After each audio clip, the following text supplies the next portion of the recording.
Felipe, thank you so much for your time. I know how busy you are, but thank you for taking this 10 minutes for this quick conversation. Oh, thank you, Ivan. Not busy at all. Not at all. Okay, right. So let me go straight to the first question. The first question is, can you please tell me the name of your company and when you started it? Right. The name is Extudia. We started back in 2011, 2012. We used to be called Mundo Experiences, but we changed the brand at that time. Okay. So it's like it's 10 years now, going 11 years, right, on the road. It's been 10 years. It's been 10 years. I was, as you know, I was in education before, so it's more than 10 years now. More than 10 years. Altogether, it's many years, actually. Right. We are young and naive, but it's been a while. Okay. Felipe, and how did you start working with international? I mean, you have so many talents. You could do anything, but why international education? Well, thank you for the. I have many talents. Well, it's a funny story. I'm a chemical engineering, and I did an MBA, and I specialize in international business. So I started working in logistics, and then import, export, all those kind of things. And I decided that I needed to have a better English level if I wanted to be in logistics.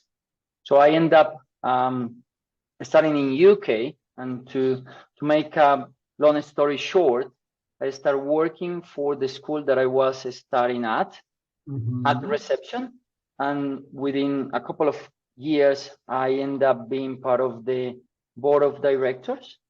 So in that school, that's the reason why before I told you that it's been a while.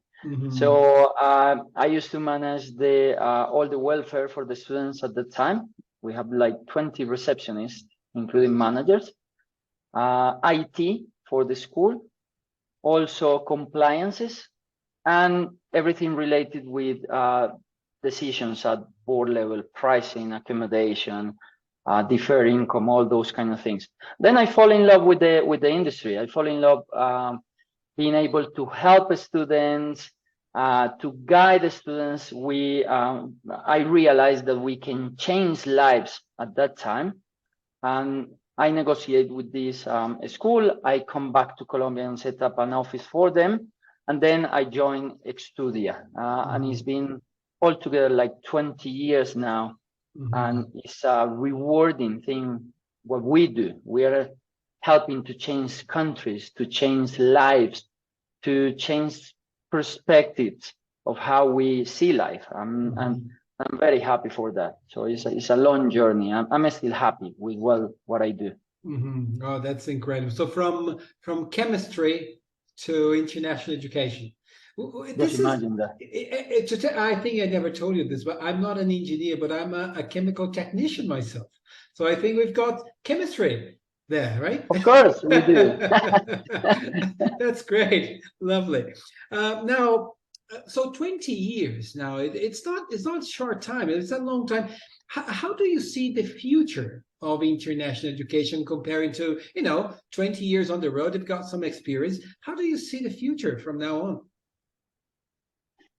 Well, I think it's the future from what perspective, because it could be the future from a school point of view, from an agent point of view, of a student's point of view. I think as a general matter, I think students will carry on studying abroad.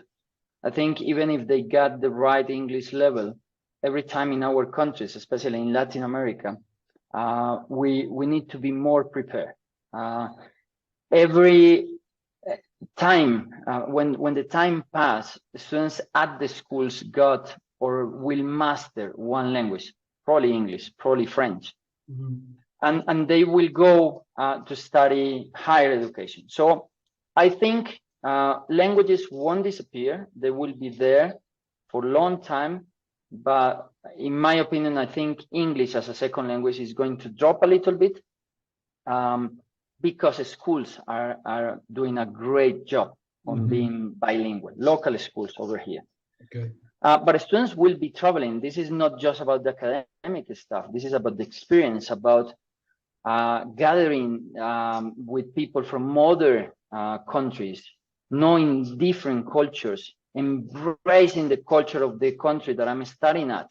And that is the experience. So academic experience and experience will be there, but the products will transform, in my opinion. I think higher education will grow, pathway courses will grow, and I'm talking about the future of 3 to 5 years. True. Online courses will grow, and it's going to be a transformation, in my opinion, about the opening of another different countries. For example, in Latin America, for Colombians, UK, students do not need visa for courses up to 6 months now. So hopefully, if that will remain, we are going to have more people traveling to another destinations different to Canada and Australia. But I think in terms of destinations, Canada and Australia will be the top for the next 3 to 5 years. And as I said before, higher education courses will start growing. We'll have some competition from platforms, schools or universities doing B2C. And if you are watching, let me remind you that agents are very important in these supply chains for the students. We get the local knowledge, we know what to do. So hopefully it's going to be a B2B always between schools and agents, so we can deliver, we can inform and help the students thoroughly in the whole process. But I also see some competition that wasn't there before. But bright, okay. Bright future. Okay, a bright future. This is good. Many of our friends, CPIEA members, have said that there has been a shift from short-term courses to longer-term courses in their agencies. Is that something that you're feeling in your agency as well? Well, not that much, because as you know, Latin America is usually long-term courses, not short-term courses. So the average number of weeks in a ESL course for us is between 14 and 20. Okay. So not that short anymore. Okay. What we are seeing is, on the contrary of our colleagues in CPIEA, what we are seeing is more short terms for specific purposes, like business or tailor-made areas, coding or things like that.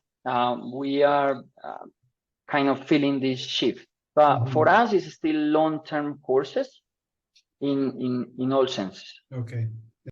And Felipe, the final question. Being on the road for over 20 years now, you've seen so much, you've experienced so much. Is there one thing that you've learned and that you'd like to share with us? Something that we could, take to our lives and, have, learn from you? What would you like to share with us? Well, I think it's not just one thing. I think especially on the last 3 years, we have learned a lot of things, And I will mention a couple of them. And is we have to understand that there are certain circumstances that we cannot control. So when we cannot control the circumstances, we should never give up. We should try to keep on working to make sure that what we think is going to work, or the strategy that we lay and we create, is delivered. Even if sometimes things are difficult or are not going the way that we believe they are. So we have to be consistent and have a great attitude towards these kind of things. The things that we can control, we have to measure them, we have to check them, and we have to reroute them if they are not working in the way that they should. I think, and I know that is one thing, I'm probably talking too much, but I believe that if we have good knowledge good methodology, discipline, and a great attitude, we can go through anything we will embrace in this industry. Difficult times, and we have just faced the most difficult time ever. All the variables were moving, all the variables were negative. So that's my share. I don't know if will help. Never give up. Okay, no, it's absolutely precious what you said. We have been through different, very difficult times, and I think those who had this kind of attitude are still standing, and they will, whatever, no matter what happens, they will keep standing. So yeah, lovely. Felipe, thank you so much again for your time. It was great. I always learned a lot when I talk to you. And safe travels wherever you go. And I hope we can meet in person in a very short time again. Absolutely, we will. Thank you, Ivan, for inviting me, and hope to see you very soon, to see everyone very soon. Thank you. Brilliant. Thank you very much. Bye-bye. Bye.